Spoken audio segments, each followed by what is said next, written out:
Bismillahirrahmanirrahim. Kembali di channel Robi Delpis. Kali ini saya ingin membahas ya review dua pertandingan ya antara timnas Indonesia melawan Myanmar di gelaran Piala AFF ya 2024. Kemudian juga pertandingan yang kedua antara di Liga 1 nih antara Persib Bandung melawan PSS Sleman ya di kandangnya PSS Sleman yang berakhir juga dengan kemenangan Persib Bandung ya 2-1. Nah, terlebih dahulu kita akan membahas pertandingan timnas Indonesia melawan Myanmar ya. Ini kan beda setengah jam ya, beda 30 menit antara pertandingan Persib melawan timnas gitu ya. Nah, dan saya coba menonton keduanya meskipun tidak seimbang gitu ya. Ada beberapa bagian yang tidak bisa ditonton secara full gitu ya. Tetapi kalau kita melihat hasil statistik yang ada juga, terutama di pertandingan timnas Indonesia melawan Myanmar, nah itu kan terlihat jelas ya bahwa total tembakan yang dilesahkan oleh para pemain timnas Indonesia ke gawang Myanmar itu lebih besar ya, dan salah satunya adalah tercipta gol meskipun itu juga gol bunuh diri gitu ya. Dan memang seperti yang bisa kita lihat gitu ya, timnas Indonesia lewat asuhan coach Sintayong di gelaran Piala AFF ini kan tidak menurunkan skuad utama atau skuad terbaiknya, melainkan mayoritas adalah para pemain muda di bawah usia U22 ya. Hanya ada beberapa pemain senior yang dicoba dibawa oleh coach Sintayong itu ya barangkali untuk memberikan pengalaman ya, menularkan atau transfer. Di antaranya kan ada Marcelino Ferdinand, kemudian ada Pratama Arhan, juga ada Asnawi Mangku Alam. Nah, kalau kita lihat secara taktik dan formasi ya, ini coach Sintayong seperti biasa menggunakan skema 3-4-3 gitu ya. Nah, di sisi penjaga gawang kan menggunakan Cahya Supriyadi ya, yang sebelumnya bermain untuk Persija Jakarta tapi sekarang di Liga 2 ya kalau tidak salah itu di Bekasi City ya.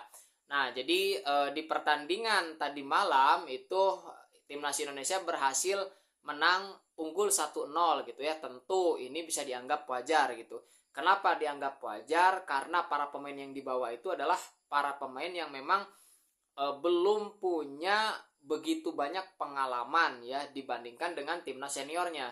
Timnas senior kan hampir reguler mengalami pertandingan demi pertandingan, selain juga mereka diasah di liga.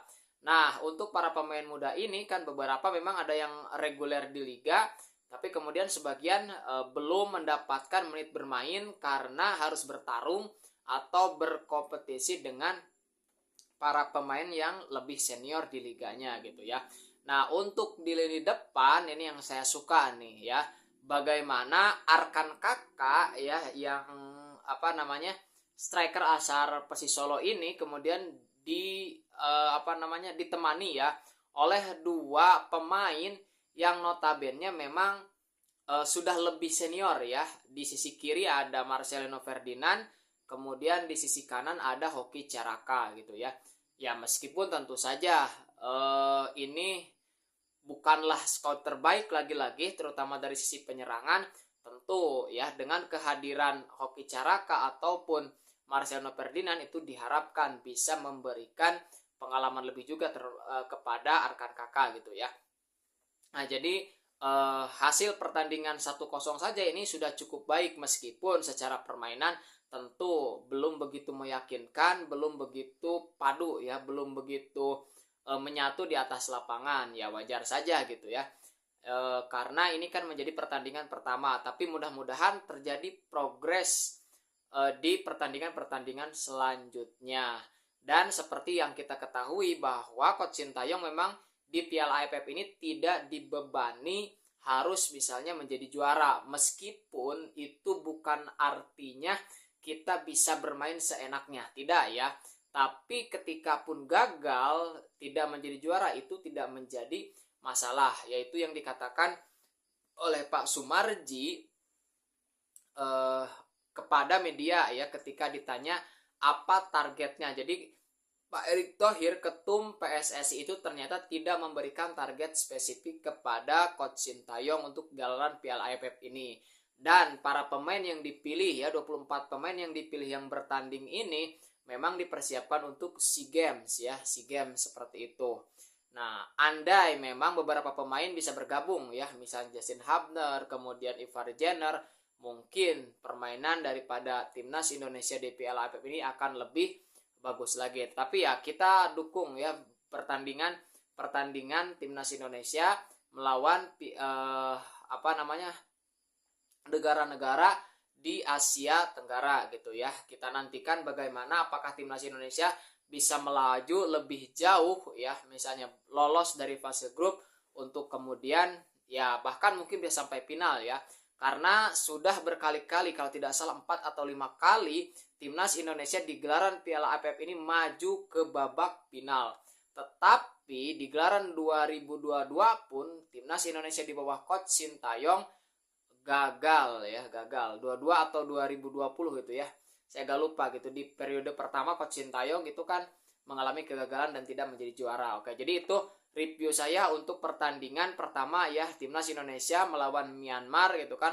Ini menjadi modal bagus meskipun secara permainan belum begitu meyakinkan ya. Oke, sekarang saya mau bahas review yang kedua tentang pertandingan di Liga 1 ya, antara PSS Sleman dan Persib Bandung.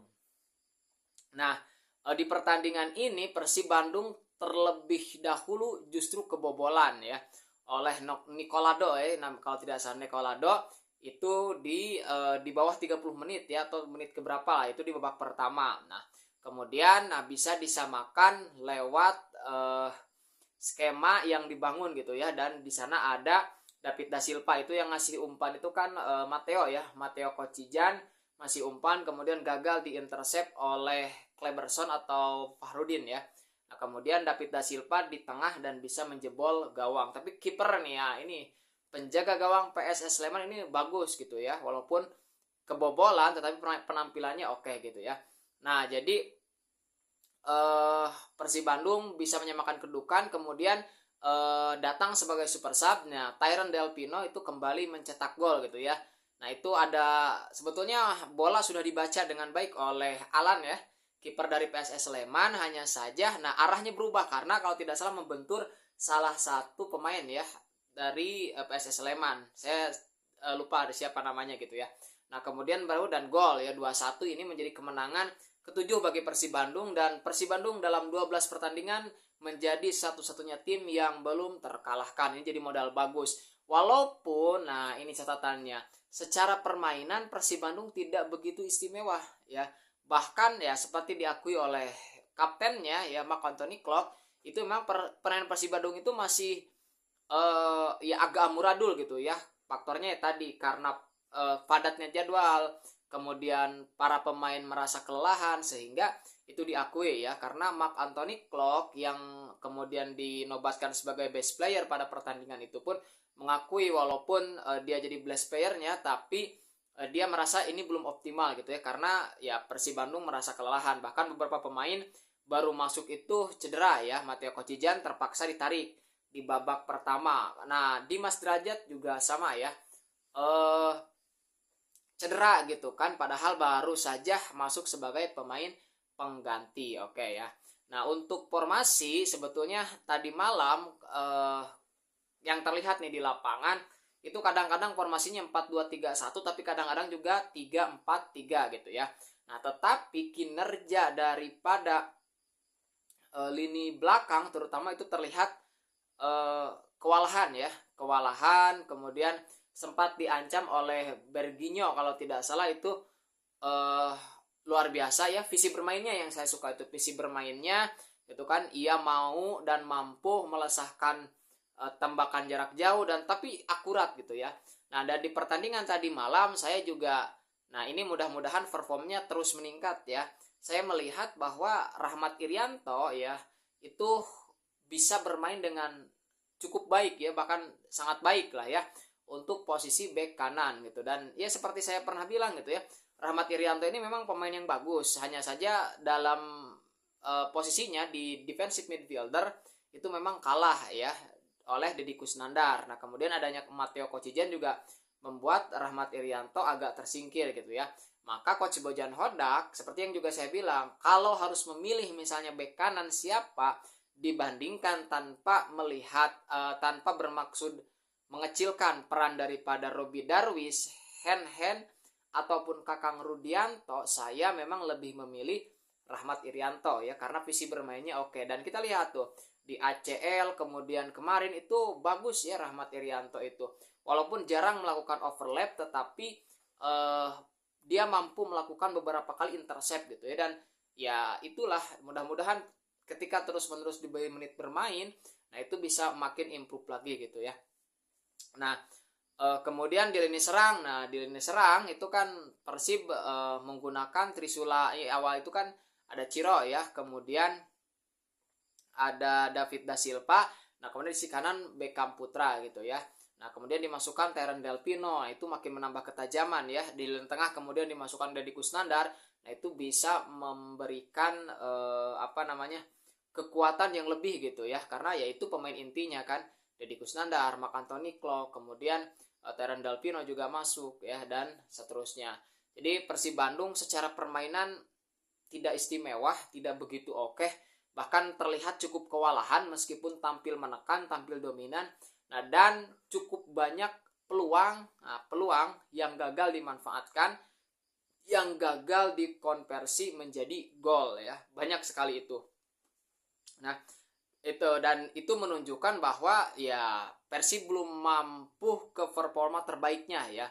Khususnya setelah ACL, mungkin ya kelelahan karena kan tanggal 5 kalau tidak salah kan selesai ACL, tanggal 9-nya memang harus sudah bertanding. Itu kan bukan waktu yang cepat, bukan waktu yang lama ya, tapi cepat itu kan, terlalu pendek. Oke. Nah, formasi tadi 4-2-3-1, tapi terlihat juga kadang-kadang 3-4-3 gitu ya. Nah, tetapi beberapa pemain memang underperform, ini harus diakui ya. Nick Kuiper underperform, kemudian Gustavo Pranka juga underperform ya. Nah, dan beberapa pemain juga nampak belum sampai pada performa terbaiknya. Oke, tapi kemenangan ini buat Persib Bandung kembali ke posisi kedua dengan raihan 26 poin ya, dari 7 kemenangan dan juga 5 hasil imbang, dan menjadi satu-satunya tim yang belum terkalahkan. Oke, itu saja review saya tentang pertandingan Timnas Indonesia dan juga Persib Bandung ya. Kita lihat bagaimana perjalanan Persib Bandung selanjutnya. Kita lihat juga bagaimana perjalanan Timnas Indonesia di Piala AFF 2024. Bagaimana komentar teman-teman mengenai dua pertandingan ini? Silahkan bisa dituliskan di kolom komentar.